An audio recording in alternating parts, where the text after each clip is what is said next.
સુરત શહેર એસઓજી પોલીસની ટીમે સુરતમાંથી ફરી માછલીની ઉલટી વેચવા આવેલા યુપી જોનપુરના 3 માછીમારોને ઝડપી પાડ્યા હતા. પોલીસે આરોપીઓ પાસેથી 1.7 કરોડ રૂપિયાના એમ્બરગ્રેસ એટલે કે વ્હેલ માછલીની ઉલટી કબજે લીધી છે. સાથે લોકોને આવી રીતે માછલીની ઉલટી મળે તો પોલીસ અથવા ફોરેસ્ટ વિભાગને સોંપવા અપીલ પણ કરી છે.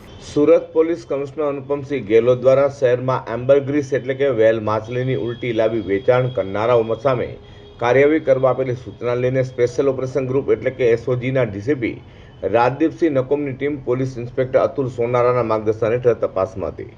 ત્યારે પોલીસ ઇન્સ્પેક્ટર જેએમ પરમારની ટીમના પીએસઆઈ એમડી સરવૈયાની ટીમને મળેલી બાતમીના આધારે ડિંડોલી કરાડવા રોડ પરના આરજેડી બિઝનેસ પ્લાઝા પાસેથી 3 યુપીવાસી માછીમાર યુપીના જોનપુર ખાતે રહેતા અંબરીશ જયપ્રકાશ મિશ્રા, સોનુ ઉર્ફે બબલુ દેવી પ્રસાદ ઉપાધ્યાય અને સંદીપ દીપાશંકર ઉપાધ્યાયની ઝડપી પાડી તેઓ પાસેની લાલ કલરની ડિઝાઇનવાળી થેલીમાંથી 1 કરોડ 7 લાખથી વધુની કિંમતના 1.71 કિલોગ્રામ વેલ માછલીની ઉલટી મળી આવી હતી.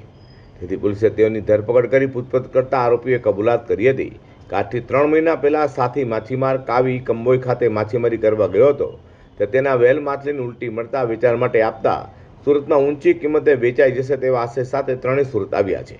તે કબૂલાત કરી હતી. તો બીજી તરફ સુરત એસઓજીના ડીસીપી રાજદીપસિંહ નકુમ દ્વારા માછીમારોને અપીલ કરતા જણાવ્યું હતું કે આવી જ રીતે જો કોઈને વેલ માછલીની ઉલટી મળે તો પોલીસ અથવા તો ફોરેસ્ટ વિભાગને સોંપવામાં આવે.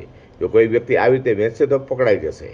એસઓજીએ 3 વ્યક્તિઓને ડિંડોલી વિસ્તારમાંથી પકડ્યા છે, જેમની પાસેથી માછલીની ઉલટી એટલે કે એમ્બરગ્રીસ એટલે કે ફ્લોટિંગ ગોલ્ડ ઝડપી પાડ્યું છે.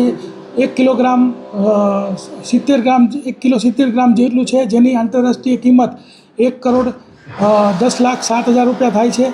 આ એમ્બરગ્રીસનો ઉપયોગ જે છે અત્તર અને સૌંદર્ય પ્રસાધનોમાં થતો હોય છે.